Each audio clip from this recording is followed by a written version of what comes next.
Hi, I was having an E6 error on my Brother CS-6000i sewing machine.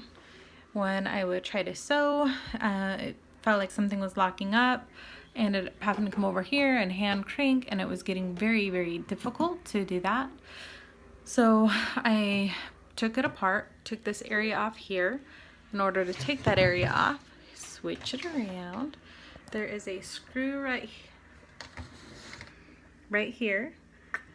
You unscrew that one, and then you bring this around, and then this area right here will come off, and then you can get a better look into here, see if there's any threads. Down here is, you're probably already familiar with this, where the bobbin casing goes. I had already cleaned that up, oiled it. One of the videos shows that it did seem to work a little bit better. However, this area here continued to stick and was very difficult to move. There was no videos on there. Everything was cleaned up and working fine here.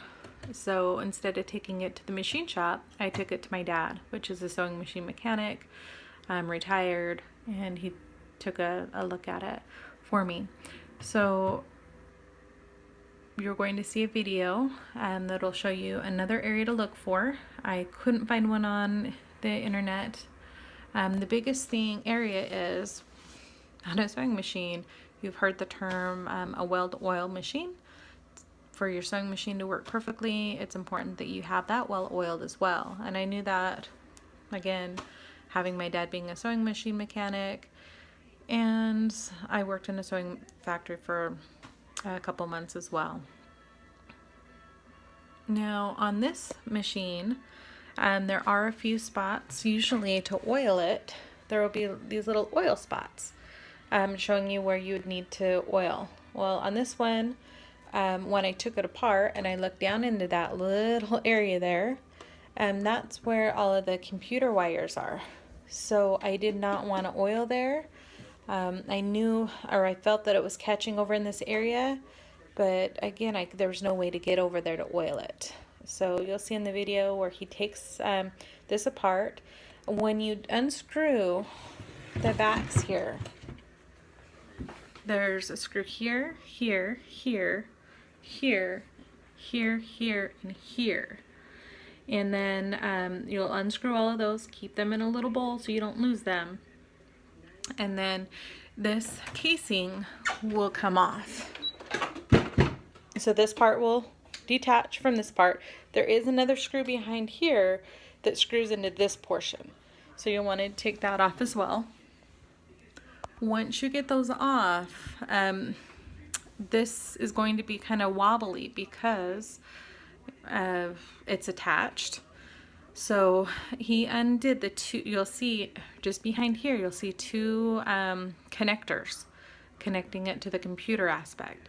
So if you unconnect those, be very careful, unconnect them, and then it'll detach this completely so you can move it off to the side, and then you don't have to worry about that being in your way. And then you'll hopefully see and understand where the screws are, that as he removed this computer base to get back behind there. This area right here had not been oiled, and so he kept calling it a bearing, and then later he came up with a correct term for it, but it needs to stay loose so that because it hadn't been oiled in there and there's no place to oil it, it ended up corroding or sticking together. So it's important that you clean all of that out. You'll see quite a bit of the gunk that he was able to get out of there.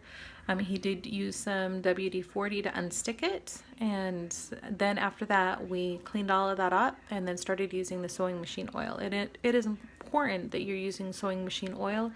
It seems to be a lot, the consistency is different than other types of oils out there as well, and it'll make your sewing machine so much better. But here's the final, how it works now. And again, there's no fabric there, but I just want to give you, oops, I need to put this down or else I'll get the E1 error. So it just sews beautifully, just like it should. So And then if I need to hand crank it, nice and loose, just like it should be. So hopefully this will help some people out there, and you can get your machine going without throwing it in the trash or trying to be upgraded and upsold to another type of machine. Thank you.